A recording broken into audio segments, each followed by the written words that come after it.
ಎಲ್ಲರಿಗೂ ವರಮಹಾಲಕ್ಷ್ಮಿ ಹಬ್ಬದ ಶುಭಾಶಯಗಳು. Welcome to my mini vlog. So ಈ ವ್ಲಾಗಲ್ಲಿ ನಾವು ವರಮಹಾಲಕ್ಷ್ಮಿ ಹಬ್ಬನ ಹೇಗೆ ಆಚರಿಸಿದ್ವಿ.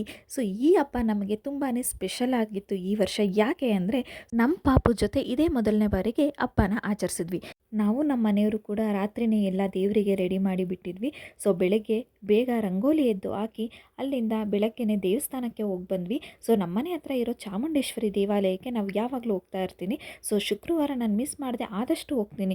ಸೊ ಇವತ್ತು ಕೂಡ ಶುಕ್ರವಾರ ಆದ್ದರಿಂದ, ಅದರಲ್ಲೂ ವರಮಹಾಲಕ್ಷ್ಮಿ ಹಬ್ಬ ಇರೋದ್ರಿಂದ ನಾನು ಬೆಳಗ್ಗೆ ದೇವಸ್ಥಾನಕ್ಕೆ ಹೋಗಿ ಬಂದ್ವಿ ನಾನು ನಮ್ಮ ಮನೆಯವರು. ಸೊ ಅಲ್ಲಿಗೆ ಹೋಗಿ ಬಂದರೆ ನನಗೇನೋ ಒಂಥರ ಸಮಾಧಾನ ಅನಿಸುತ್ತೆ ಆ ದೇವಸ್ಥಾನಕ್ಕೆ. ಸೊ ಆಗಿ ಹೋಗಿ ಬಂದೆ. ಆದರೆ ನಮ್ಮ ಪಾಪು ಬಿಡ್ತಾನೆ ಇಲ್ಲ. ಸೊ ತುಂಬ ಆಟ ಆಡ್ತಾ ಇದ್ವಿ. ಸೊ ಅವನ್ನ ಹಿಡಿಯೋದೇ ತುಂಬ ಕಷ್ಟ ಆಗ್ತಾಯಿತ್ತು. ಯಾಕಂದರೆ ಅವನು ಈ ಥರ ಆಟ ಆಡಿಕೊಂಡು ಅಲೆ ಮಾಡ್ತಾ ಇರ್ತಾನೆ.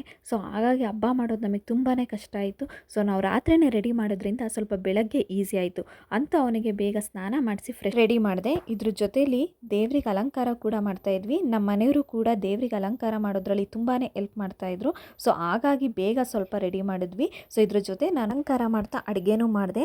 ಪಾಯಸ, ಕೋಸಂಬರಿ, ಹಪ್ಪಳ, ವಡೆ ಹಾಗೆ ಅನ್ನ ಸಾರು ಕೂಡ ಮಾಡಿದ್ದೆ.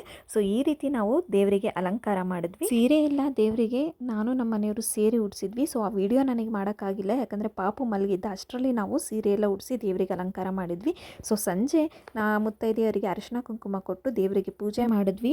ನಮ್ಮ ಪಾಪು ಜೊತೆ ಈ ಹಬ್ಬನ ಸೆಲೆಬ್ರೇಟ್ ಮಾಡಿದ್ದು ತುಂಬಾ ಚೆನ್ನಾಗಿತ್ತು. ಸೊ ಅವನು ಕೂಡ ದೇವರಿಗೆ ಪೂಜೆ ಮಾಡ್ತಾ ಇದ್ದ. ಸೊ ನನ್ನ ಜೊತೆ ಅವನು ದೇವರಿಗೆ ಪೂಜೆ ಮಾಡಬೇಕಾದ್ರೆ ಗಂಟೆ ಎಲ್ಲ ಬಾರಿಸ್ತಾನೆ. ಸೊ ಈ ರೀತಿ ನಾವು ಹಬ್ಬನ ಆಚರಣೆ ಮಾಡಿದ್ವಿ. ಸೊ ಇದಾಗಿತ್ತು ನನ್ನ ಮಿನಿ ವ್ಲಾಗ್. ದೇವರು ಎಲ್ರಿಗೂ ಒಳ್ಳೇದು ಮಾಡಲಿ ಅಂತ ಹೇಳ್ತಾ ಈ ವಿಡಿಯೋನ ಲೈಕ್ ಮಾಡಿ, ಹಾಗೆ ನನ್ನ ಚಾನಲ್ನ ಸಬ್ಸ್ಕ್ರೈಬ್ ಮಾಡಿ, ಸಪೋರ್ಟ್ ಮಾಡಿ. Thank you.